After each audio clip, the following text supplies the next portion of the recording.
آمين. الحمد لله رب العالمين الرحمن الرحيم آمين. مالك يوم الدين إياك نعبد وإياك نستعين آمين. اهدنا الصراط المستقيم صراط الذين أنعمت عليهم غير المغضوب عليهم ولا الضالين. لا أبي تماين على فعل كدواني شيطاني. أبي سيدي على تويك السلام كتيرا محمد المصطفى أنا سوبيو أنا جمعنا. لا نيالا كجين. أبلا كبسولو كليتان فلانما. Le 22 mars 2024. Sumalo big letan fila. Anga tafsiri keneka.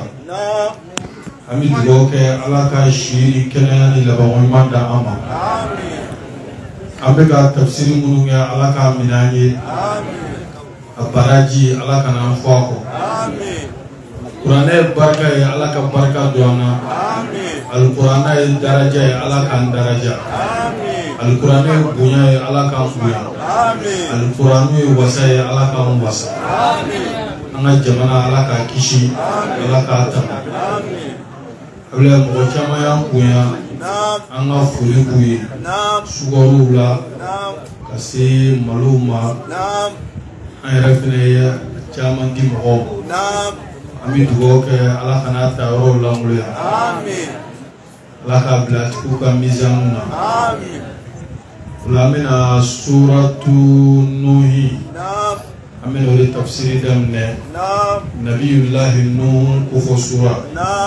Niklu karsike karami ubnome. أعوذ بالله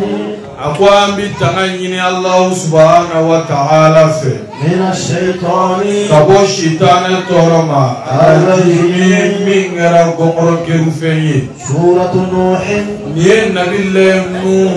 تخلى السورة مكية مغنغدو آياتها أهايا جديدة 28 أكمانا مغا عن الشيكي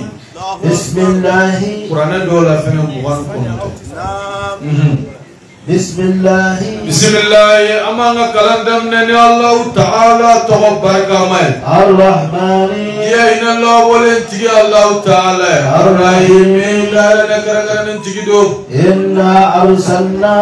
أقوي كادو أو يشيلك نوحا أو ينوشي إلى قومه كتاك جمع كلما أو ينوشي كتاك جمع كلما أن أنذر قومك أن أنذر قومك نوحك مولدي من قبلك قوم أن يأتيهم كقوميان نالك كوما لا زبلا عليهم مما دمي حكم نوح إكا مولدي إكو بغا كافوني ما سو على بي هلاكي على بي تاتشي onyani alaka halakini tachie la zaba kata biruka mimi mogodimi uladi folo ku bagaba abla mogoshite ko ala be biotikika la wa ma rabbuka bi zalami lil abid imma ta ka jonton ma bi ni ala makira chima nabi nyuma dobna ngakafu ko ala be bika kira ma chima nabi nyuma mani ma waju amanyefie o masati ala Allahu akbar donc nu ngamo ala ye nuhu ci uma nabila nuhu nana nabila idrisa kofe an fa adama kofe nuhu nana kirayala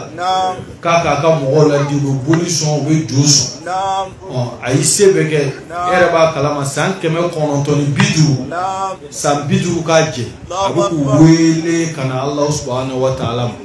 ma Allah li fwa kika mogola di nyani la zabakanu ma mimi ma dimi jeni lara parce que mu halaki jena ka kla ku do janame ko Allahu akbar نبي الله نوح يكانتو يا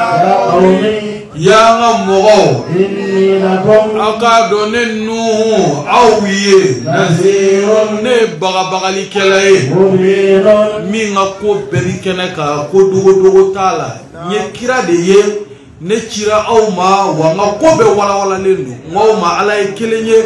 flana tala sangolo dugukolo jendaba masado aw dumini mbado aw jidi bado okmana aw forme bagado kalo kononto ala de kodo nga ko be keneka nam أن اعبدوا الله okma memmi ni aw fe ala ka pmala ay ala batu واتقوه aw kasira ala nye وأطيعوني nawsirana ala nya aka tugune nuhuna يغفر لكم yayi aka tuguna parce que kiraya nabi maya meseli mesunte damade leader mi me o de kiraye c'est lui le guide ala ka kira tugubika ale de ko wajibi Allahu akbar. dine se ka bara ni nyamogo tala wani nyamogo mulumala ulula batuli o jaku yadi o de ala yɛrɛ la batuli ulu tugungoli de ala tugungoli ni be fɛ ka tugu ala kɔ i be tugu ala kira de kɔ parce que ete ala ye i be kira de sallallahu alaihi wa sallam wa nu yo gɛlɛya ka mɔgɔw ma ala batuli dɔrɔn taw dafa dɛ ala ɲɛsiranya dɔrɔn taw dafa dɛ aw ɲɛmɔgɔ ye ɲɛ a be tugu ŋɔ ka la bato ŋa kumakanw Allahu akbar. Aidra. abile n'o tiɲɛna ni ɲɔgɔn na bato tiɲɛna o kɔrɔ ye ɲɔgɔn bonya n'o tiɲɛna ni ɲɛma tugunŋɔ tiɲɛna o ye diinɛ ko bannen diinɛ ko dɔrɔn tɛ dɛ fanga ko bi ba fanga ko dɔrɔn tɛ dɛ du yɛrɛ bi ci Allahu akbar. ni tugun tɛ kɛ dutigi kɔ tugun tɛ kɛ kabilatigi kɔ nafa jumɛn bɛ du ni kabila la Oi. tugun tɛ kɛ masakɛ kɔ nafa jumɛn bɛ masaya la Oi. tugun tɛ kɛ karamɔgɔ kɔ nafa jumɛn bɛ karamɔgɔya la a ta ka bɔ n'a ye n'a bɛ kasi na يغفر لكم yaghfir lakum n'o kɛra ala bi yafa aw jurumu ma من ذنوبكم aw jurumu bɛɛ n'aw tugura ne la ka ala bato ala b'aw jurumu yafa ويؤخركم n'o kɛra ala b'a aw a bɛ lajaba sumaya aw ye إلى أجل fo ka taa مسمى wagati la sa min kodɔnnen don o kɔrɔ ye ala b'aw lasumaya a t'aw lajabatu a bɛ si d'aw ma ila ajalin ka taa wagati la musamman min dɔn Allahu akbar. fo n'a kɛra saya ye n'o tɛ k'a fɔ ko lajababaw sɔrɔ o kuma t'a la إن أجل الله a ko i k'a dɔn daliba masa ka wagati إذا جاء n'o sera لا يؤخر a ti lasumaya لو كنتم na aw kɛra تعلمون ka aw bi ko dɔn a bi ko kalama ni ala ka wagati sera a ti lasumaya dɛ abilɛ ala ka wagatiw olu tɛ lasumaya ni saya sera saya bi kɛ wa don o don ni ala ko a b'aw halaki a tɛ lasumaya a b'aw halaki naam قال ربي o tuma na nabila nu kɔni tora a bɛ a b'u ladi ka ala ka kuma f'u ye a ye wagati jan kɛ nafa foyi ma y'a la Allahu akbar. abilɛ nu b'a daminɛ sɔgɔma fo su taga siraw la barokɛ yɔrɔw la duw kɔnɔ san 10 san 20 a b'o kɛ mɔgɔ kelen tɛ tugu a kɔ mɔgɔ kelen Allahu akbar. a bɛ san 50 wɛrɛ kɛ mɔgɔ kelen tɛ tugu a kɔ nu yɛrɛ kamana guwana sa san 10 hali mɔgɔ kelen san 20 hali mɔgɔ kelen ti kanda n dun b'u nɔfɛ jamama yɔrɔ bɛɛ la a y'i kanto sa قال ربي إني دعوت قومي ya ne ma ala إني ne n ka mɔgɔw wele دعوت قومي n ye n ka mɔgɔw wele ليلا su fɛ ونهارا n y'u wele tile fɛ o kɔrɔ n y'u wele su fɛ tile fɛ k'u ka sɔn e ala ye u ma sɔn Allahu akbar. فلم يزدهم دعائي ne ka dugawu ma foyi ɲɛ u ye n ka o wele d'a ma foyi ɲɛ إلا فرارا fo n'a kɛra yɔrɔ janya ye wa u ka boli k'u mabɔ limaniya la Allahu akbar. na وإني كلما a ko ne kuma o kuma دعوتهم ni ne y'u wele لتغفر لهم yaasa e ala ka yafa u ma جعلوا أصابعهم u b'u bolo denkɔniw don في آذانهم ukulowo kono nilu wele kuma be yasa ala ka yafuma we minga o ka yafa o ka do dinela ubu bolo de ngonu le do ukulo kono واستبشروا ثيابهم ubu ka finunga ku kumulo ubumbu وأصروا wa uklala ka dume ka firiyaka واستكبروا ala uyu yere bunya ka limaniya استكبارا yere bunya la min dansa gora ko sebe ala uyu yere bunya nima yere bunya de be mo bla kafiri ala parce que kafiri chama nga jate metuku kira mi ngo mo usanne nyogona aramadini yo foro chama basharun misluna on nyogon mo no umasu kira chama ngogele ayoro kerade ko aramadi anya aramadi do tay na on ye kabila kele arabu ye on ye arabu kureshi on ye kureshi on me so ko kira o te fusale na onya Allahu akbar donc ala ko ko yere bunya o de mo chama bali ali yere bunya de be mo chama bali ala kula Allahu akbar abe mo chama wono ni ala mo sigile me yoro mina ale ni yentakali manga ale ni kalandia manga ale ni qur'ane doni manga tuku ka fatiha do nganye ale manga ke wurudi ke yoro la ale manga ke misiri la o yere buya la ubi naam ala yimfo ثم إني دعوتهم أقول سجي إذا دوني ويلسا جهارا ñu wele keneka kam pere ku wele ko ay limani ala la ñen pere ku wele ala c'est-à-dire nous me ka dalu beira ala nya beke fen nga ke nya beke ñu wele klefe ku wele sufe madaw ma ñen kuma kan pere ku wele keneka mena usoro koyoro la kwa wa ala ka nabi nyuma nana abe koyo de la ne o kumana nana ma wele ka ta alama nu be baningero la mena njo baninge jama chela opma abe baningero la ne ala ka nabi nyuma nye kiraye ala enchi au ma nyake keneka ala ma fenyi naam thumma inni okofe tukuni ala ninnu a'lamtu lahum nye wajulu korota uye nya dan keneka uye wa asrartu lahum yai opma na nye kandu katu unofe israra ndulila c'est-à-dire nye mogodo take ali moke jamala boy ntune tulu soro fuka so ka fo mogo bila nga nyoy Allahu akbar ne de nuyi ala enchi kominte jamala opma na nani nofe so walma abe munu yere wele jamala ay aklala ka jama wele yere fene dabla ku wele dugula walma yere akuyu wele dugula nyana ku wele jamala Allahu akbar ako nya beke nyem perem kuma kan perem ku wele nyu wele keneka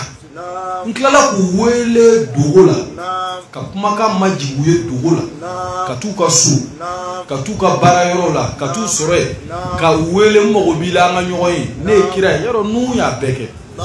c'est-à-dire ala daga ni beira la seligela odila e mana la selige tuko tuko isega nu nga la selige nyonge nga mogo bana otama e mana mogo wele kana ala ma tuko tuko kunu mogo bi mogo abe ala ka mogo ni ara madengelo ni uyeni minga na binyuma na alisa mogo beti mana wele la kenaka ka wele dugula ka wele klefe ka wele shufe nga umaso nu yeni bege me eta yede ki sigi mikoro la ka fo wal mani be rezo ka fo eta oni nga nabi nu ngokale wele kenaka ale wele dugula au wele klefe wele shufe ako ka jabi garamu fa qultu astaghfiru rabbakum wa alaykum afana aye aw ma yafadeli istaghfiru rabbakum aye aw ma yafadeli innahu akado aw ma alakira kana ghaffaran akira yafa masa ni ma mi yafadeli aw kana fle kaw bana ala la yin beke bolisona nganaw tubira ala baka tubi mine yursil samaa no kera ala bi sangolo alaykum abo ochi aw mani sanji midrara ni sanji kise chama nawi ala yafadeli ma ala bi sanji chama ndawma al ni kele mendi ni te nunga mo godroine ni sango geleyara jiko mana gɛlɛya dugu o dugu la aw bɛ tuubi de ka ala yafa deli ka segin ala ma astaghfirullah tɛ ala yafa deli dɛ o y'a fɔ n dala de ala bɛ yafa deli ni dusukun de ni mɔgɔ min ko astaghfirullah da la i ye fu de fɔ mais n'i y'a fɔ ni da ni dusukun ye astaghfirullah ala bɛ yafi ma o kɔrɔ de ye ala yafa ma n ye min kɛ n tɛ segin a kan wa ala n bɛ jogo jugu min na n bɛ tuubi ka bɔ a la wa nimisara a kɛlen kɔrɔ fɛnɛ la dusukun k'o danganiya o de ye astaghfirullah yɛrɛ yɛrɛ ye jɛnɛyakɛla minnu bɛ jɛnɛya la olu bɛ tuubi an t'a kɛ tuguni gulɔminaw bɛ tuubi an tɛ gulɔ da nɛn kan tugun sobonaw bɛ tuubi an tɛ so ta tuguni a bɛ taa ala yafa deli o la kɛnɛba dɔ kan bilahi ala na sanji suru aw kan midiraran surila sanji kisɛ caman sɛnɛfɛnw bɛ ɲɛ falenfɛnw bɛ falen ka ɲɛ ala ka layidu de don a layidu ma wuli a y'a fɔ Nuhu ka mɔgɔw ye k'u ka ala yafa deli dɔrɔn n'i y'a sɔrɔ ja de b'u kan riwaya dɔw y'a yira k'u ye san 10 kɛ sanji tɛ na Nuhu ka mɔgɔw ala diminen d'u kɔrɔ u lajarabilen don o welela o de la sa Nuhu fɛ ko n'a bɛ fɛ sanji ka na a ye na an ka ala yafa deli n'a ye ala yafa deli ala bɛ sanji suuru ka jigin aw kan suurili la sanji kisɛ caman o ma ban dɛ toujours ala yafa deli ablaye a ka di ala ye wa ala b'a ka nɛɛmaw jigin a kɔfɛ astaghfirullah a kumaba don dɛ kɛlimaba de don k'a fɔ ala yafa ma mais dabara yafa tɛ dɛ parce que e bɛ ala yafa deli e yɛrɛ peresilen don ka tila ka taa don i ka wale jugu la i ka rendez-vous b'i bolo i n'i ka sunkuru i ka rendez-vous b'i bolo i n'i ka kamalen i b'a astaghfirullah wurudi la i ka rendez-vous b'i bolo ka taa sobiye ta i ka rendez-vous b'i bolo ayiwa ka taa mɔgɔw ka wari yuruku k'u ka wari tigɛ ka janfa kɛ ka namara kɛ astaghfirullah tɛ nafa ɲɛ dɛ a ŋama nafama de ma dusukunama naam a ko n'a ye ala yafa deli o kɔfɛ tuguni ala bɛ tila ka aw banba ka aw jidi ni denw ye ni bi amwali ni nafolow ye ani denkɛw komi den de ka d'aw ye n bɛ nafolo d'aw ma ka den caman fɛnɛ da aw ma ala ye nin bɛɛ layidu ta Nuhu ka mɔgɔw ye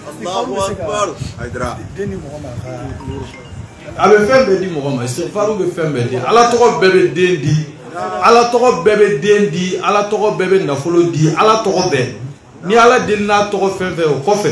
min b'i fɛ k'o fɔ ala ye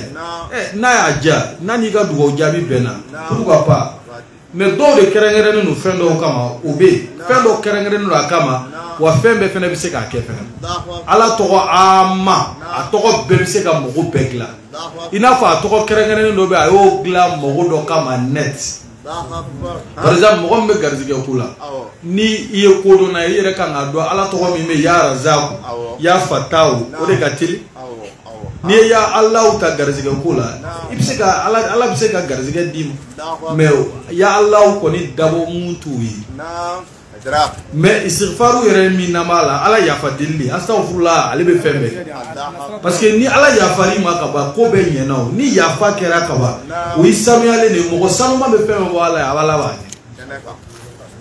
o de don bon sisan ni mɔgɔ min bɛ furu ɲinina muso ɲinina cɛ ɲinina bon yɔrɔ n'i ye ya razak ya fataw bɛ se ka dɔ k'o la mais min kɛrɛnkɛrɛnnen don kama o ye ya wadudu o bɛ sɔn ka teliya kuranɛ haya dɔw bɛ olu fana bɛ sɔn ka teliya n'o bɛɛ fɛnɛ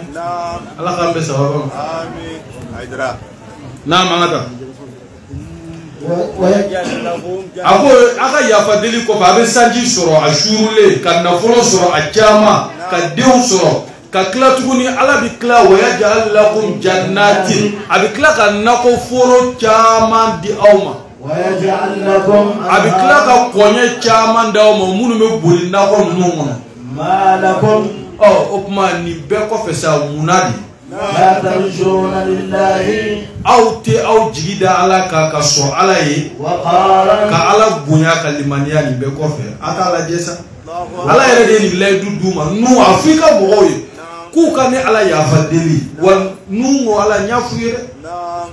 wa minnu y'a kɛ i ye layidu min di sanji bɛ jigin ja bɛ ban u bɛ nafolo sɔrɔ u bɛ denw sɔrɔ o y'a sɔrɔ den saya cayara ala b'u denw nɔna bila u ka nafolo minnu tiɲɛna ka tila k'u banban n'o ye ka tila ka nakɔ foro minnu jara ka a yiridenw ja k'a yiriw yɛrɛ ja k'a kɔw ja n bɛ kɔkuraw falen nakɔ ninnu kɔrɔ o jiw bɛ boli nakɔ ninnu kɔnɔ n b'o k'u ye naam mais ala tilala k'a fɔ ko nin bɛɛ la aw tɛ ala bonya k'aw jigi da ala ka so ala ye wa qad khalaqakum atwaran k'a sɔrɔ ala yɛrɛ ye aw dan lahalaya ala y'aw da aw bɛ bɔ lahalaya dɔ la depuis kɔnɔbara lahalaya i bɛ b'o la ka na deereniya lahalaya la a bɛ adamadenya bɛ ten de atwaran lahalaya ka na sin min lahalaya kɛ ba bɛ sin d'i ma n'i ba y'i da yɔrɔ min na walima i fa mun b'i ta ka bɔ i se k'i yɛrɛ kɛ foyi i bɛ t'o la f'i bɛ munuma i yɛrɛ bɛ boli i bɛ tiɲɛniw kɛ i bɛ fɛnw ta i b'u bɛɛ ɲagami fo sira bɛ k'i ye ok ko a ye papu ta a bɛ so kɔnɔ walima n'i bɔra sisan k'a to so kɔnɔ a bɛ so kɔnɔ minɛn bɛɛ tiɲɛ surtout kulubalila ka denmisɛnninw a bila k'a bɛ so kɔnɔna bɛɛ tiɲɛ i tɛ se ka bɔ k'a to yen bon i bɛ bɔ o lahalaya la fo n'o video yirali kɔrɔbayalen na i yɛrɛ b'i sigi k'a lajɛ nin ye ne de ye ta disan ni ko ala ye masa ye ko dɔɔni quoi bon i bɛ bɔ o la f'i bɛna bɔ munuma na ka na jɔ ka to jɔli la ka tagama dɔɔni atwaran lahalaya nin bɛɛ kɛ ko ne ye gansan tɛ dɛ hadamaden dilancogo ta ko i ka miiri ko nin kɔfɛ i kana kɛ bagan ye ni mɔgɔ min ye nin bɛɛ ye e kan k'a dɔn ko nin ko in kɔlɔsilen don janton kelen don nin na et puis e kelen tɛ a bɛ e ka famille na cogo min na a bɛ famille wɛrɛ la ten a bɛ e ka dugu la cogo min na a bɛ dugu wɛrɛ la ten jamana wɛrɛ la ten wa adamaden bɛɛ tɛmɛna nin sira de fɛ ka sɔrɔ ka kɛ adamaden dɔ i bɛ bɔ nin de la i bɛna kɛ menuisier ye n'i kɔrɔbayara i bɛ taa kɛ tailleur ye dɔ bɛ taa kɛ mécanicien dɔw yɛrɛ bɛ taa kɛ avion bolila ye dɔ bɛ taa kɛ ayiwa terrain bolila ye dɔ b'i to la o bɛ kɛ dɔgɔtɔrɔ ye médecin dɔ bɛ kɛ boucher bɛɛ bɛ t'i ka baara fɛ atwaran aw bɔlen kɔ lahalaya la bon n'i y'i sigi ka miiri ka penser ka jate minɛ ka sɔrɔ ni joint ka miiri tɛ gulɔ ka miiri tɛ dɔrɔku ka miiri tɛ yaada ni jama miiri tɛ ka miiri ni kodɔn ni hakili ani faamu ni tiɲɛ ɲini ni miiri i b'a dɔn ko nin ko in kɛbaga min y'i bɔ i ba kɔnɔbara la kalo 9 k'i la tɔgɔma k'i kanu don i fa n'i ba la i ba ka sin d'i ma i fa k'i balo fo ka n'i bɔ munuma na ka tagama ka t'i de ekɔli la e yɛrɛ kana diɲɛ dɔn ka diɲɛ faamu e b'a dɔn ni kalikili ni jate ani nin baara kɛcogo c'est pas quelque chose qui est innaturel e yɛrɛ b'a fɔ ko c'est naturel o naturel fɛn jumɛn bɛ k'o kɔlɔsi wa i b'a dɔn na ko kɔlɔsibaga bɛ kow la de c'est-à-dire adamaden yɛrɛ de hakili b'a f'i ye n'i ye ko organiser le ko dɔ y'a organiser o tɛ sɔsɔli ko ye on est là an bɛ Useniya kɔnɔ yan parce que organiser len don tafsiri b'an bolo tafsiri b'i bolo n'i mana micro sɔrɔ yan tafsiri bɛ kɛ cogo di n'i mana kuran sɔrɔ yan tafsiri bɛ kɛ cogo di i b'a dɔn fɛn min y'a to o organiser ra e ye micro sɔrɔ yan n bɛna Useniya yɛrɛ la i nana Useniya la Useniya jɔra de o n ka jɔra de ka sigiyɔrɔw fɛnsɛya kɔnɔ ventilo b'a kɔnɔ kuranminɛnw b'a kɔnɔ o baara bɛɛ kɛra de k'o organiser e nana bila la bon e nana sɔrɔ diɲɛ fɛnɛ kɔnɔ kuran ala ka kuran naturel bɛ yen o kɔrɔ ye i nana tile sɔrɔ yen su mana ko kalo bɛ bɔ dugukolo bɛ n'i ye ɲɔ da la a bɛ falen ɲɔkisɛ caman sanji bɛ jigin i mago bɛ jɔ sanji la ni ɲɔ danna sanji de kan ka jigin o bɛ jigin hakili bɛ e la ka sɛnɛ kɛ o hakili dir'i ma k'o kodɔn d'i ma ka tila k'a fɛɛrɛw d'i ma k'a dabali tigɛ cogo bɛ nɔgɔya ye ka bɔ o yɔrɔ la i yɛrɛ de b'a f'i yɛrɛ ye ko faamaba dɔ bɛ yen kodɔnnaba dɔ bɛ yen min bɛ ka nin ko kɔlɔsi o de la ni hakili y'o f'i ye i bɛ wuli k'o tigi ɲini o ye jɔn ye jɔn de y'a yɛrɛ wele ten i m'a sɔrɔ foyi la ko mogodo ko kale o barake America o ma jɔ a garantie kɔrɔ Irisiw ma jɔ a kɔrɔ Français ma jɔ a kɔrɔ Chinois ma fɔ kulu nɔdo ala de ko k'ale nɔdo ala y'o fɔ a ka gafe minnu kɔnɔ y'olu sɔrɔ dugukolo kan I y'o kalan fɛnɛ I ma défaut y'o gafew la min no o ni kodɔn ni faamu mi ɲɔgɔn cɛ o la o gafetigiw an y'olu minɛ u yɛrɛ ye kuma min fɔ k'ala y'olu ci an ma an sɔrɔla ka da olu la k'olu k'an ka kira ye olu de ye mɔgɔ dɔ ye ani ala cɛ ala ye mɔgɔ min don an n'a ci o de la nin ko ninnu faamuyali man gɛlɛn nin bɛɛ kɔfɛ n'i tilala k'i ye Firawuna mɔden nin c'est ton problème ok Firawuna mɔdenw olu bɛ yan sisan n'i ye Firawuna mɔden Ablaye o la I b'i ka furanaya kɛ I d'a ma parce que ni de fɔra I ka furanna mɔdenya k'i d'a ma an minnu ye an fa Adama mɔdenw ye I ka anw to an ka adamadenya kɔnɔ anw ka taga o sira fɛ Allahu Akbar mais Ablaye n ye documentaire dɔ lajɛ I b'a dɔn bilahi ni alikuranɛ cɛ a documentaire bɛɛ lajɛ ni relation foyi tɛ Firawuna ni farafinya cɛ wallahi wallahi billahi cɛ tɛ golofima kun tɛ ni alikuranɛ bonya cɛ dalu foyi t'a la ko mɔgɔ fima nɔ a n'o cɛ ka jɛ I b'a fɔ jɛgɛjala ni baji et puis an yɛrɛ ka farafinna mɔgɔ dɔ de y'a fɔ a Cheikh Anta Diop ale de ye Firawuna kɛ farafin a kelen I bɛ se k'a fɔ ale kelen ni mɔgɔ dama n'o tɛ diɲɛ bɛɛ Amérique recherchekɛlaw wo Angleterre recherchekɛlaw wo Français recherchekɛlaw a tɛ min kalama m'o de fɔ aw ye diɲɛ recherchekɛla bɛɛ ko Firawuna tun ye mɔgɔ jɛman ye Nefertiti min tɔgɔ bɛ f'u fɛ mɔgɔ jɛman n'o fiman tɛ o la n'a b'a ka kafiriya kɛ ala ka Firawuna bɔ a sabu a bɛ fɛ ka o min kɛ farafin ye farafin yɛrɛ t'o yɛrɛ u tɛ Firawuna ko yɛrɛ kalama ye u t'a histoire yɛrɛ dɔn tubabuw de farafin dɔ de Firawuna histoire la bɔ a b'a la ko farafinya Firawuna ka ko ka woloma kɔsa in na 1800 kɔnɔna na ka taa ka yɔrɔ wɔgɔbɛ ka taa recherche kɛ a kan ko tubabuw de y'a kɛ farafinya kɛ et puis ko dɔ de bɛ ka kolokolo Mali kɔnɔ bi c'est à dire Mali dɔrɔn tɛ u bɛ ka kolokolo diɲɛ kɔnɔ ka diinɛ de kɛlɛ o ye mun ye ka tubabuya u b'o fɔ u bɛ taa colonisation sira u ye tubabuya fɔ alors yɛrɛ o fanga man bon kosɛbɛ dɛ u bɛ fɛ ka arabuya k'o ni silamɛya de ta k'o kɛ kelen ye arabuw ka diinɛ arabuw nana ni nin ye n'i y'a mɛn mɔgɔ mɔgɔ da kafiri an tɛ arabu ka diinɛ la ani arabu ye ɲɔgɔn sɔrɔ diinɛ kelen na ala y'a bonya d'u ma ka ko in bɔ u fɛ yen cɛ kɔɔri tɛ mɔgɔ min fɛ yen o ka kɔɔri bɛ ta yɔrɔ min na I b'olu barika da koyi n ko kɔɔriw ni sanu ni pétrole caman bɛ bɔ farafin jamanaw ni arabu jamanaw kan a tɛ tubabu jamanaw kan bon olu sɔnn'o ma o an fana bɛ sɔn a ma diinɛ kɔni a ko a bɔr'u fɛ yen mais u ta tɛ wa u bɛ bonya o kama fɛnɛ parce que ala de y'o d'u ma ala de y'a to mɔgɔ dɔw bɔr'olu cɛla min nana ni diinɛ mais kira bɛ na ni silamɛya kumana min na kira ni jɔn de kɛlɛla a yɛrɛ fa wolowolo dɔgɔnin a b'u labi nka n'o kɛlɛla parce que o ko k'ale t'a la a ti jɔ a la ani maganga bɛɛ kɛlɛla parce que u tɛ nin dɔn u ma deli k'a mɛn u ma deli k'a ye ne nan'i sigi o la diyagoya ko f'aw ka taa a don mɔgɔw kunkolo la ko arabuya ani n'u ye kuma minnu mɛn kuma minnu bɛ yen nɔ ni hadisa dɔw don hadisa minnu fɔbagaw y'a fɔ ka sɔrɔ u seko tɛ walima hadisa tigi minnu y'a sɛbɛn u y'a sɛbɛn ka sɔrɔ u ka faamu ma bonya k'o kumaw ta k'o kɛ yɛlɛko kuma ye k'o ɲɛsin silamɛya ma silamɛw b'u k'u sigi ka nin bɛɛ lajɛ silamɛw tɛ ka kunu nin si la cɛ o cɛ ye silamɛya buruja k'a di kafiriw ma walayi ka ala bato bɛɛ tiɲɛna ka i silamɛ ɲɔgɔnw labila kafiriw ye i ka ala bato bɛɛ la nɔgɔra bon o de bɛ yen bi u ɲinɛlen don kafiri ninnu kɔ ka ɲɛsin dɛ siyaw dɛ u y'a don tan dɛ sunamɔgɔw de don dɛ ninnu de y'a kɛ tan dɛ sufiyamɔgɔw y'a kɛ tan dɛ n ka cɛ ni kafiri tile in na o fɔli ka haramu Ablaye ma ye u ka baara bɛɛ bɛnnen don u bɛ taa silamɛw yɛrɛ de ka kumakanw ta k'a kɛ ka u silamɛ ɲɔgɔnw la gosi ka yɛlɛ walma hadisa minnu bɛ yen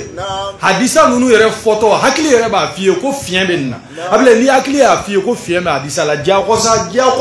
i ka silamɛya bonya kama diyagosa kuranɛ haya tɛ fɔ hadisa diyago mais o de fana y'an ka mɔgɔ dɔw ka problème ye u bɛ hadisa ye u b'a dɔn nin fɔli de lagosi se kira ma a b'a se diinɛ ma o bɛɛ la a sahara kaba an b'a fɔ fɛn dɔ sahara hadisa la wallahi hakili b'a f'i ye ko tiɲɛ tɛ kuranɛ b'a f'i ye tiɲɛ tɛ. Par exemple hadisa dɔ bɛ yen i yɛrɛ b'a dɔn o fɔli maloya bɛ mɔgɔ minɛ n'i ko sisan ko mɛlɛkɛl mawuti nana k'a bɛna Musa ni minɛ ko Musa ye tɛgɛ da mɛlɛkɛl mawuti ɲɛ kan ko f'a ɲɛ kelen cira e yɛrɛ min b'a dɔn e tɛ o karamɔgɔkɛ min bɛ k'a lakali toi tu n'es pas le problème mais i y'a sɔrɔ kitabu min kɔnɔ est-ce que o kitabutigi yɛrɛ ye problème ye tuma dɔ la ale fana y'a minɛ mɔgɔ dɔ fɛ mɔgɔ dɔw filila k'a fɔ a ye a y'a sɛbɛn a y'a san mais i t'a sɔrɔ défaut ye mun ye e mana nin fɔ sisan i bɛna mɔgɔ joli bɔ silamɛya la i bɛna mɔgɔ joli hakili kɛ ka silamɛya kɛ fɛn dɔgɔmanin dɔ ye fɛn jasinen dɔ ye hakilitanya diinɛ dɔ ye k'a sɔrɔ kuranɛ falen don hikma kodɔn faamu ani hakilimaya kumaw de la. Nabila Musa ko mɛlɛkɛl mawuti nana k'a bɛna ni minɛ i n'a fɔ ko Buhari b'a la kali k'a ye tɛgɛ da a kulo kɔrɔ ko fo k'a ɲɛ kelen ci bon ni kafiri ye nin sɔrɔ a bɛ taa yɛlɛ i ma de k'a sɔrɔ Nabila Musa ye kira ye mɛlɛkɛ ye kira ye la ya'suna Allaha ma amarahum wa yaf'aluna ma yu'maruna u tɛ foyi kɛ fo n'Ala y'u bila min na u tɛ Ala sɔsɔ wa n'u Ala k'u ka min kɛ u b'o de kɛ imagine toi n'Ala k'u ka min kɛ u b'o de kɛ nabi ɲumanw fana ni kiraw fana tɛ Ala sɔsɔ ɔ cogo di Musa bɛ taa sira saya ɲɛ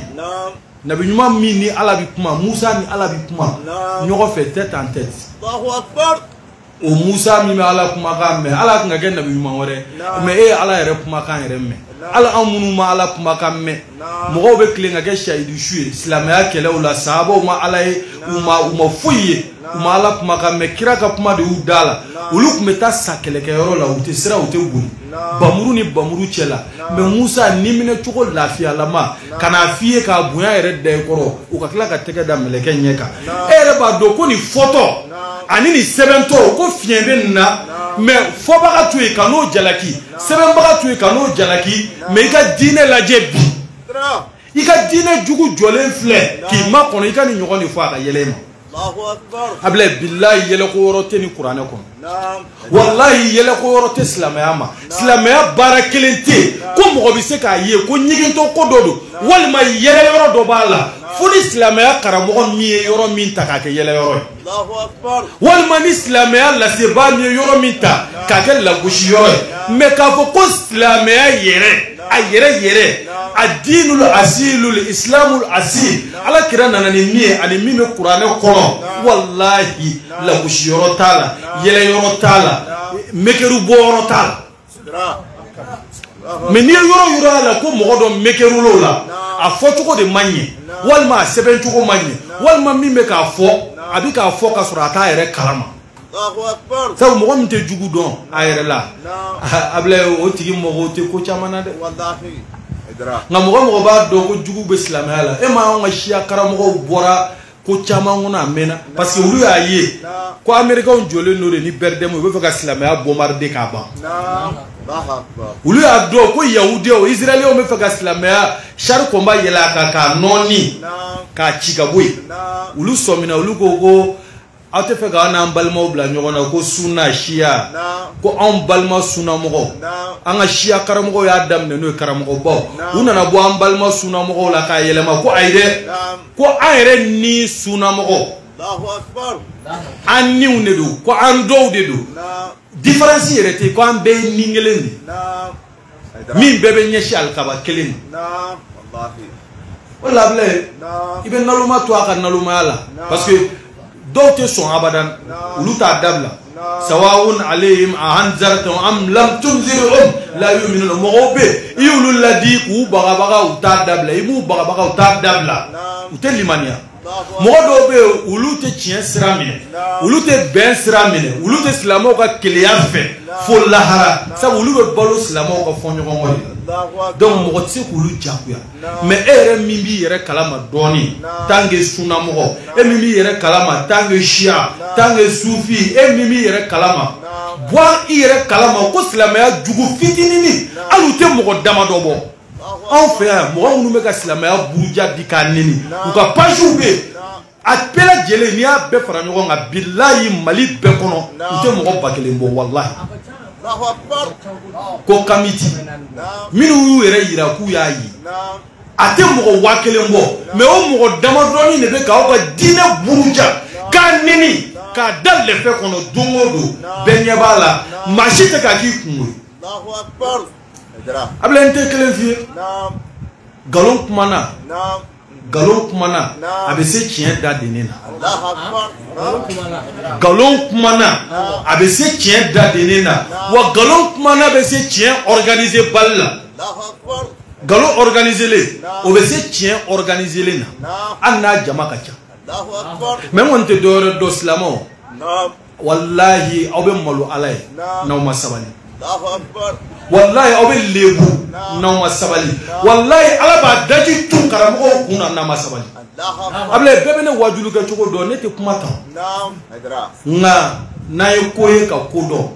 e ni Ala cɛ ni diɲɛ laban in na tubabuw kelen don ka nin financer ni mɔgɔw financer don partout dans le monde entier yan kelen tɛ dɛ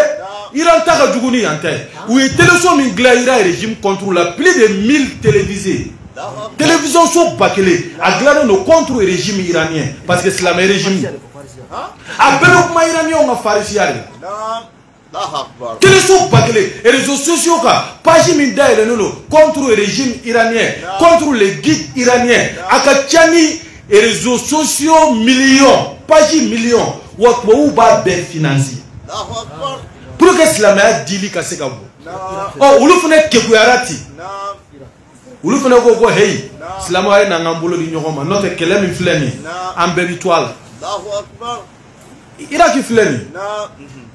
Iraki filɛ nin kuma bɛɛ u bɛ karamɔgɔ dɔw nɛgɛ olu yɛrɛ bɛ ka wari d'u ma u bɛ jalamugu yɛrɛ bila karamɔgɔ bɛ jalamugu yɛrɛ bila k'a fɔ ko bon ko diinɛ yɛrɛ tɛ tiɲɛ ye parce que u bɛ nafolo d'u ma mais komi anw tɛ ka kow jateminɛ yan anw ɲɛ bɛ ko in na ne ye ko in ye a mɛnna kabini n'a kow daminɛra n b'a kɛlɛ la o de la ne bɛ n ka wajulu kɛ ni danaya ye ni hakili ye k'a yira u la Ala bɛ yen k'a yira u la diinɛ ye diinɛ ni kira ka kiraya a sabati yɔrɔ ne y'a yira e la k'a f'e ye n ko Ala dan ni ne bɛ leader ɲini ne tun bɛ kira kɛ n ka leader de ye k'a sɔrɔ silamɛya yɛrɛ tɛ parce que ne ma mɔgɔ ye Ala ka dugukolo kan mɔgɔ min bangera ka na mission dɔ kama k'a accompli la k'a dafa i b'a fɔ ale ka wolo dugu la dugu min bɛ yen u tɛ foyi dɔn muso caman furu den caman sɔrɔ jɔn caman mara n ka fusa n'i ye n danbe ka bon ni danbe ye de tun bɛ kalan tɛ yen dɔnniya tɛ yen mais o tigi ka na ka dɔnnibaw kalan yahudiya dɔnnibaw kalan ka chrétien dɔnnibaw kalan u ka diinɛ la ka tila tuguni ka philosophiw kalan philosophiya la ka scientifiquew kalan science la hali sini ni scientifique ye kuranɛ ta k'a dayɛlɛ a kamana b'i kɔ hali sini ni géographie dɔnnaw y'a ta olu b'u ta bɔ a kɔnɔ bon anw y'a dɔn k'o t'o tigi yɛrɛ ka kuma ye mɔgɔ min sera ka na ni nin kuma bɛɛ géographie dɔnna histoire dɔnnaw diinɛ wɛrɛ mɔgɔw bɛɛ kamana bi guwa n'a ka sɛbɛnfɛn anw y'a dɔn k'o tigi ni tugungɔli ka kan sabu o tigi ɲɔgɔn tɛ yen fɛn min ɲɔgɔn tɛ yen tugunni k'o de bɔ a bɛ mun ye jama valeur bonya mun ye sanu valeur bonya parce que o t'i b'a fɔ fara ni buguri mugu bɛ cogo min na u sɔrɔli ka gɛlɛn u bɛ sɔrɔ dugukolo yɔrɔ gɛlɛnw na wa a sɔrɔ cogo fɛnɛ i b'a sɔrɔ i bɛ tile pan ka bɔgɔji cɛ la i b'a sɔrɔ i bɛ sanu garamu ta n'i y'o sɔrɔ i ye fɛn sɔrɔ i dun ye bɔgɔ caman sɔrɔ o de la sanu valeur bonyara ɔ kiraw fɛnɛ valeur bɛ bonya de n'u ka kodɔn ye a n'u ɲɔgɔn tɛ yen u ni mɔgɔ tɔw tɛ kelen donc ne bɛ nin dalilu ninnu di kuma bɛɛ pour que ni mɔgɔ ninnu ka se ka sira da u ɲɛ mais anw bolo dɔrɔn an ka misiri kɔnɔ musokɔrɔba ni cɛkɔrɔba minnu bɛ yen k'o de ye ko dan ye bi bi in na an bɛ réseaux sociaux tile la jeunes bɛ ka kɔrɔbaya mɔgɔw bɛ ka ko dɔn mɔgɔw bɛ ka ko faamu a fana tɛ ko dɔn kuma ni ko faamu ni a kuma fɔ mɔgɔw ye a k'o wajulu kɛ mɔgɔw ye bila ala kan bɛ sababa ni silamɛw n'a bɛ kunu a ye kunu ni min tɛ kunu o k'a to yen nka i bɛ ala sɔrɔ i ɲɛ yen dɛ naam ألم تروا a ko aw m'a ye wa كيف خلق الله cogo di ala ye danni kɛ سبع سماوات yɔrɔ an bɛ yɔrɔ min na khalaqnakum atwara n y'aw da lahalaya la o de nana ni nin walawalali ye lahalaya in f'i bɛ taa baliguya k'i ka baara choisi bɛɛ bɛ t'i ka sira fɛ i bɛ kɔrɔbaya a bɛ fo ka t'i kɔrɔ atwara ni si bɛɛ n'a a lahalaya san tan n'a lahalaya o hadamadenya bɛ yen n'i ye ko dɔ kɛ mɔgɔ t'i jalaki a bɛ ko denmisɛnnin san tan n'i ye sera san 20 ma n'i y'o kɛ i bɛ jalaki i yɛrɛ bɛ maloya k'o kɛ i yɛrɛ san 20 min ye yɔrɔ dɔ la n'i san 30 yɛrɛ i bɛ maloya wa i 30 bɛ yɔrɔ min na n'i 40 yɛrɛ a bila i yɛrɛ b'i yɛrɛ jalaki dɛ e ka ye concert kɛ yɔrɔ la walima boîte kɔnɔ en 50 ans 45 ans ablaye o tɛ ala ko yɛrɛ dɛ i t'o lahalaya la tuguni o de ye atuwara ni i taara lahalaya wɛrɛ la walima e kelen kɔfɛ ministre ye walima e kelen kɔfɛ faamaba ye e ka tila ka taa yɔrɔ dɔ la ablaye i yɛrɛ b'i yɛrɛ jalaki dɛ ko nin tɛ ne na yɔrɔ ye dɛ o de ye atuwara ni naam alam taraw aw m'a ye wa كيف خلق الله cogo min na Allahu Taala ye danni kɛ سبع سماوات san 7 na waati b'a ka ɲɔgɔn sanfɛ وجعل القمر فيهن bɔ ala lajɛ kuranɛ bɛ ka kuma a bɛ ka ala ka kumaw de fɔ nin bɛɛ bɛ faamuya hakili la bon pourquoi ka nin bɛɛ to yen ka t'i nɔrɔ kira ka muso furuko kuma kira ka dengo kumaw ala kira n'a muso ka relation kuma nafa jumɛn bɛ nin na karamɔgɔ dɛ an ka tiɲɛ fɔ ɲɔgɔn a ye nin wajulu modèle ninnu a ye olu dabila o kan ka dabila quoi ni fɛn kan ka dabila bi kira ka muso ko relation ko kuma ninnu an k'an yɛrɛ bonya et puis dala kuma tɛ quoi mɔgɔ si tɛ se k'i sigi k'i bɛ kuma k'i fa ka musoko tun bɛ kɛ tan cɛ jɔn de bɛ sɔnni ma sa mais n'i y'o dɔn i se k'i fa ta fɔ anw fɛ yan bamanan anw fɛ yan dɔngɔnɔna anw fɛ yan filala i bɛ maloya k'i fa ta fɔ o tuma i kan ka maloya i ka kira yɛrɛ min y'i faw bɛɛ fa ye o ta to yen surtout dɔwɛrɛ tɛ walahi i b'a musoko kuma n'a kuma lankolon fɛn fɛn kira kan a bɛɛ ye silamɛya marala masakɛ jugu minnu fɛ olu ka kuma dilannen o hadisatigiw dɛsɛlen kɔfɛ Abu Hurairata m'a f'i ye ko hadisa bɛɛ kun tɛ se ka lakali ko n'i y'a dɔw lakali a y'a bolo d'a kan na k'i kan bɛ tigɛ a sababu la wa n'i m'a dɔw fɔ o b'i bo yen a ye sabali ko ye ni silamɛw bɛ fɛ ka taa ɲɛ an ka kuma jugu fɔ dabila ala bɛ kuma ɲumanw de fɔ ala filɛ ka perewu jɔ kafiriw kan sankolo danna ta dugukolo danna ta tile danna ta ala bɛ kuma ta nin o ye perewu ye ka mɔgɔ min t'ale ala fɛ k'a lasɔn mais e bɛ ka kuma i ka kira kan e to k'o jogo ɲumanw fɔ relation sugu dɔw minnu t'i dala kuma yɛrɛ bon ka t'o kɛ ka perewu di walima ka kumada di i jugu ma o ka taa kuma i kan i jugu maa lankolon kan na abile parce que fɛn ninnu tɛ ɲɛ sɔrɔ quoi ne bɛ ka juguya ko kuma minnu fɔ ni silamɛw ye ɲɔgɔn faamu dɔrɔn a tɛ taa yɔrɔ la parce que u ɲɔgɔn baden tɛmɛna ni kabitiya hakili ninnu hakilina ninnu mais o kelen de tun tɛ Firawuna la Firawuna yɛrɛ ma bati yan e n'i nɔrɔ mɔgɔ batilen na Firawuna yɛrɛ batira de Musa de y'a bati donc o batira Firawuna batira Musa fɛ Musa n'a ka bere n'a ka fantaya a n'a ka dɛsɛ Firawuna n'a ka armée Musa y'a bati wa kira yɛrɛ kamiti joli joli bati Abu Jahali kira m'a bati yan Walid ibn Mughira kira m'a bati yan a ma a tɔgɔ ye di Utbata Burabiyaw bati yan a ma Abu Lahabi bati yan minnu bɛɛ tun b'aw ka nin kuma ɲɔgɔnnaw de fɔ an fakɔrɔw dɛ an bɛnbaw y'a don ta o y'a bɔ ta olu bɛɛ tun b'o de fɔ olu batira wa ni yɛrɛ batilen don ne e sɔnna k'i hakili ta nin batilen don sabu ale yɛrɛ tɛ fɛn yɛrɛ kira cira minnu ma olu tun ye mɔgɔ miliyɔn de mais ni nana e mɔgɔ miliyɔn de to yen k'a bɛ na e bɔ i dabolo kan n'a ka mɔgɔ damadɔni e dun ye miliyɔn ye kan na وجعل القمر فيهن ako yenda la nye kalo fene gla نورا ya sangolo nun kono ko ke noro ye kalo e noro ye o shumana ko o yele abo soro waja'ala shamsa nye kle fene gla ka da awma سراجا ko fene ke yele bay والله dugu mana je mata fo mai ko dugu jera kle bolen fle sosoli tola nyo fene da awma o kle glan tugo yalma ukam kuma koro mi yalma wu deme ba unu ka bolu kle mi fle ne u joro do bala Allahu Akbar. kalo mi fle u joro bala Abada. na soro kira kun na fen wore fo ay Naam. kwa ngo batu Naam. ka soro kle tigi te kalo tigi te o kun nga goya kilima me kira un na de ko kalo tigi kle tigi Naam. dolo tigi dugukolo tigi falen fo falen baga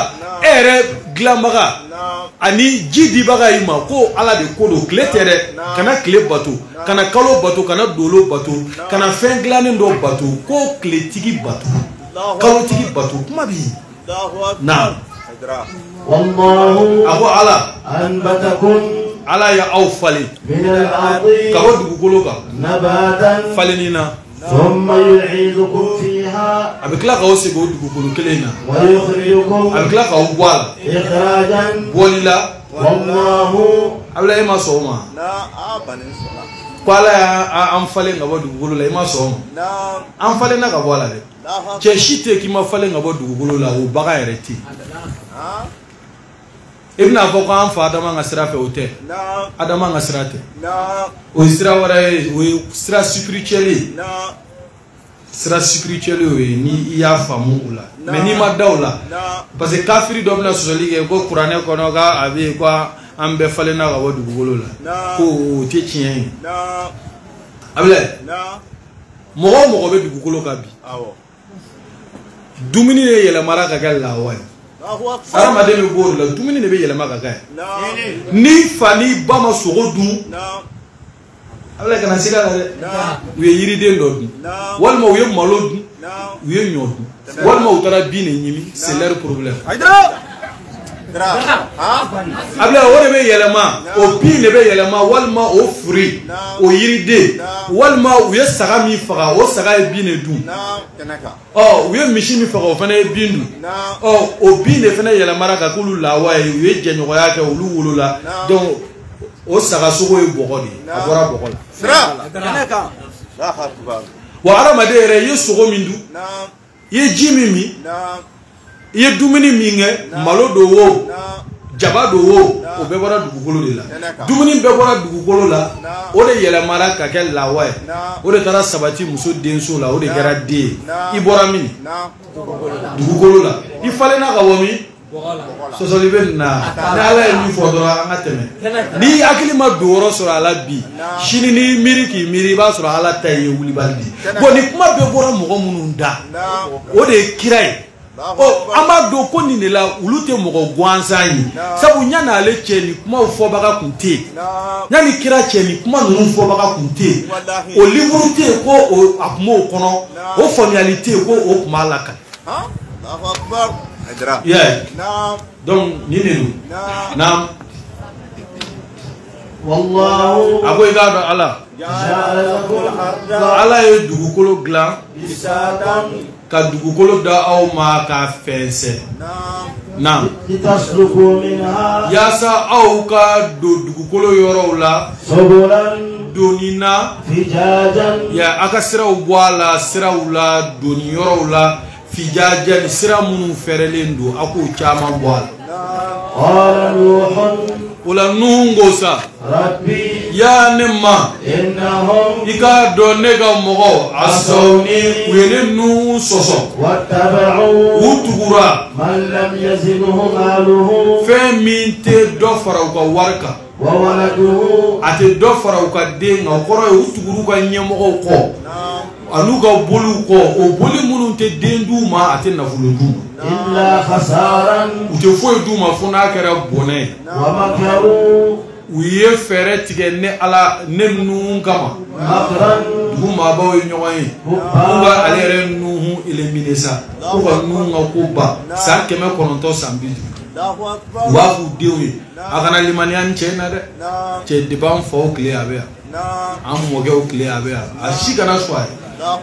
denw ka kafiriya bɛ juguya ni faw ta ye mɔdenw ta bɛ juguya ni denw ta ye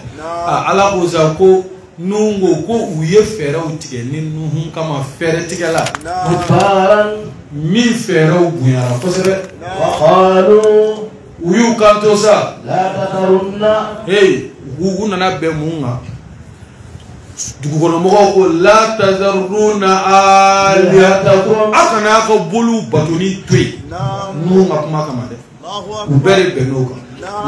wala tazaruna waddan aw kana wadu batoli dabila u ka boli dɔ ye o tɔgɔ wadu a y'a ka wadu batu wala suwa'an a kana a ka suwa'a batoni dabila wala yahuda a kana a ka yagusa batoni dabila wa ya'uka a kana ya'uka fɛnɛ batoli dabila wa nasaran a y'a ka nasuru fɛnɛ batu nin bɛɛ ye boliw de ye ɲɔgɔn nɔfɛ kafiru bɛ minnu batu Ablaye n bɛ k'a mɛn ko boli ko karamɔgɔ dɔ ko n'i ye sugunɛ kɛ boli kan k'a se ka foyi k'a yɛrɛ bolisɔnna dɔ fɛnɛ ko n'i ye sugunɛ kɛ kuranɛ kan ko kuranɛ yɛrɛ se ka fɛn k'a yɛrɛ ko bubaga fɛnɛ n'i ye kuranɛ bila bubaga b'a ɲimi k'a ban Ablaye kuranɛ nin y'a papier di an b'a bonya ala kumakan sɛbɛnnen don a sanfɛ mais silamɛ bɛɛ bɛnnen don a kan ko kuranɛ jalan tɛ a datugunen ko a tɛ foyi ye wa silamɛ bɛɛ bɛnnen a kan ko kuranɛ tɛ bato kuranɛ bɛ kɛ ka ala bato mais a tɛ bato a kumakanw bɛ kɛ ka ala bato k'an ka ala bato n'an ka kibaruyaw don a kɔnɔ mais ala tɛ ala kumakan mais k'a fɔ de kuranɛ ni boli bɛ ta k'a suma ɲɔgɔn ma Ablaye an seginna kɔ kosɛbɛ olu bolitigiw kɛlɛ min bɛ olu ni ala cɛ u ni diinɛ cɛ o tɛ boliko ye boliko gansan tɛ n'o tɛ yiri mɔgɔnin jalan tɛ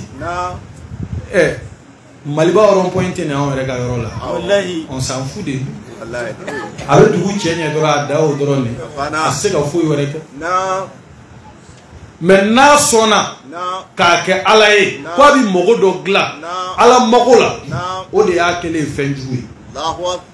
boli e yɛrɛ de bolo b'a dilan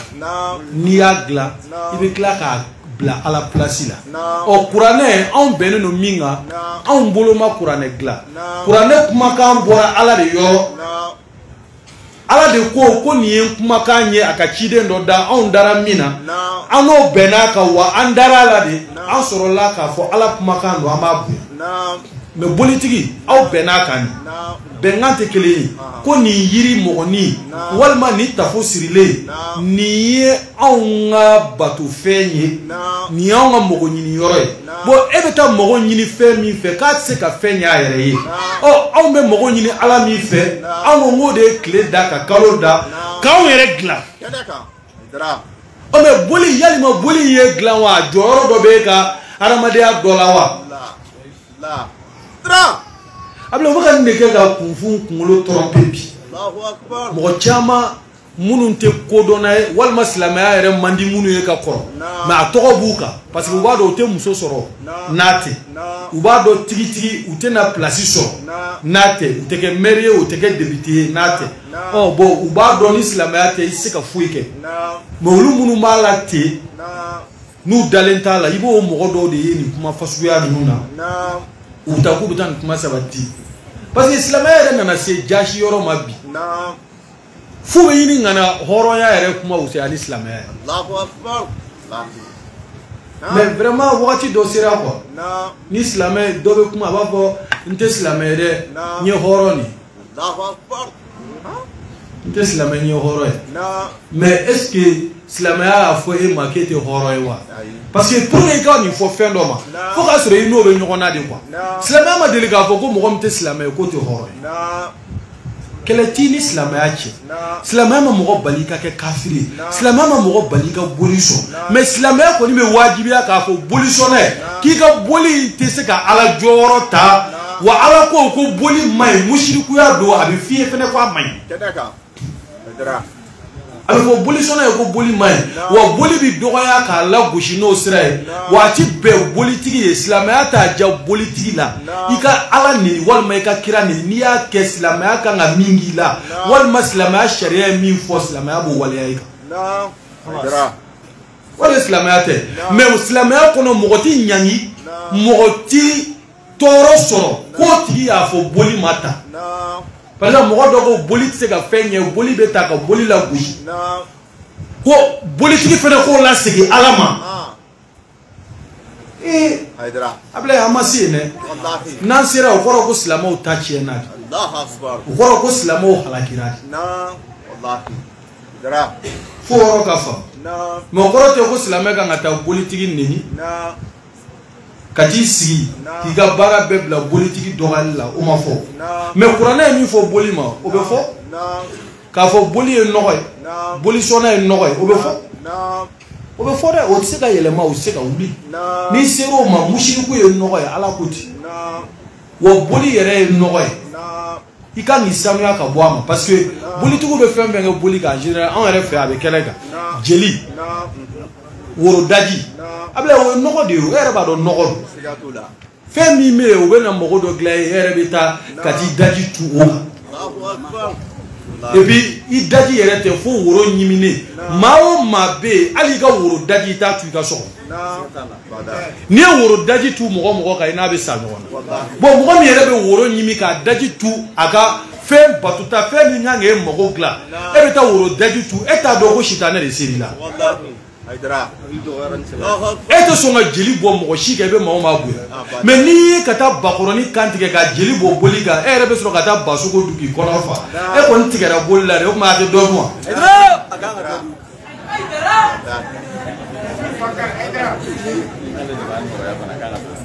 Mais kabako don et puis nin bɛɛ tun bɛ Mali kɔnɔ y avait pas de problème bolisɔnnaw tun bɛ an b'u dɔw b'an dɔn problème t'a n'u cɛ mais u yɛrɛ de bɛ ka problème don u n'an cɛ bi parce que silamɛya bilama min kan ka min offenser o de kɛlen don défenseur ye silamɛw an bɛ défensif de kɔnɔ bi ninnu de kɛlen don offensif kɛla ye ko f'u ka bi don an kun jagoya. Don o don silamɛya bɛ ka neni ka buruja mais ni karamɔgɔw ma sabali ka ɲɔgɔn minɛ nin ko in kan walayi aw bɛ nimisa ɲɛfɛ nimisa cogo la a b'aw yɛrɛ ɲini a nimisa na. وقد أضلوا كثيرا. Ma ninnu ka mɔgɔw ye nabi ɲumanw cira kiraw cira de k'u kana boli minɛ bolitigiw la a tɛ ne yan ko yasu k'u bɛ suwa bato u bɛ wadu bato u bɛ yahusa bato u bɛ yahu ka bato u bɛ nasuru bato Ala ko nin bɛɛ nkalon ye fɛn wɛrɛ tɛ bato wa fɛn wɛrɛ tɛ ye ko bɛ Ala jɔyɔrɔ ta min tɛ Ala yɛrɛ na. وقد أضلوا كثيرا. wa boli ninnu ye u caman de lafili. ولا تزد الظالمين. wa tɔɲɔnikɛlaw foyi tɛ fara olu kan. إلا ضلالا. fo n'a kɛra fili dɔrɔn ye u tɔ bɛ fili ka taa feere boli kɔni a ye kafiriw tɔ fili ka taa feere. مما خطيئاتهم. o tuma na u ka wali jugu kɔsɔn sa. أغرقوا. Nabila Nuhu ka mɔgɔw u ka wali jugu kɔsɔn u ka jurumu banbali kɔsɔn u ka nin bolisɔn kɔsɔn k'an tɛ boli bato dabila Ala ko o kɔsɔn sa أغرقوا u tora tufana ji la. فأدخلوا نارا. O tuma na u tolen ji la sa o kɔfɛ Ala y'u don jahanɛmɛ tasuma la parce que tafsiritigiw dɔ b'a fɔ yan ko tufana jukɔrɔ fɛnɛ ko Ala y'u jeni tasuma la tuguni k'u mugumugu kɔnɔ k'u to ji jukɔrɔ ka tila k'u jeni yanni u saya cɛ dɔw b'a fɔ k'o de don mais a mana kɛ cogo cogo u donna jahanɛmɛ tasuma la falam yajidu u ma sɔrɔli kɛ u ye min dunillahi Ala sina la ansɔran umademe ba soro uyere وقال نوح nu fana yikanto sa ربي nu yani ma لا تذر على الأرض nabila nu kamana gwani sa نعم ayaga mogo wule ka dese ubuna mana kan kura fa do wal mo wire dama be nyogon yi ukanga mungale rela نعم nu nana ye sa kebe koroto sa biduru ala ko sa mbagele sa biduru gaji نعم nu yi bolo ja ako ala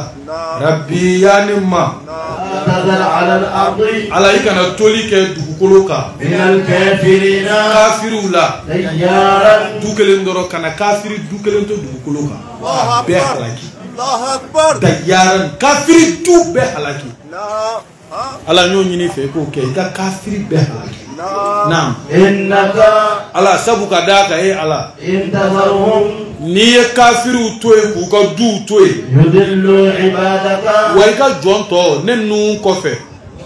nabi nyuma kofe mogo be na sa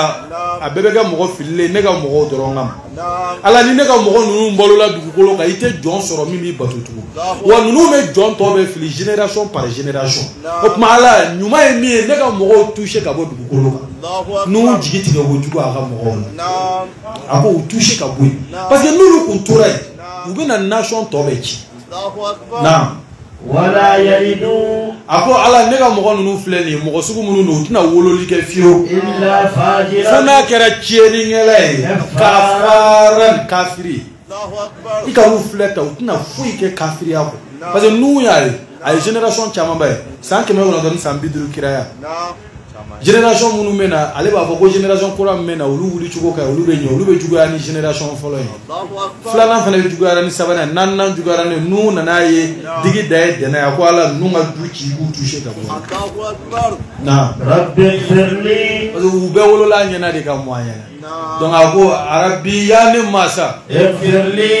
yafa ne nuhuma ولوالدي ka yafa ne bangiba flama ولمن دخل بيتي abla mogo sile o sile akakan ika dugo ke bangiba fla الله أكبر ifani ba ka ke slamo ye mu'minu نعم uye ala kira ka sunna sallallahu alaihi wasallam nabi mo sunna imanu ala ki imbe ko fe ko yafa ne ma نعم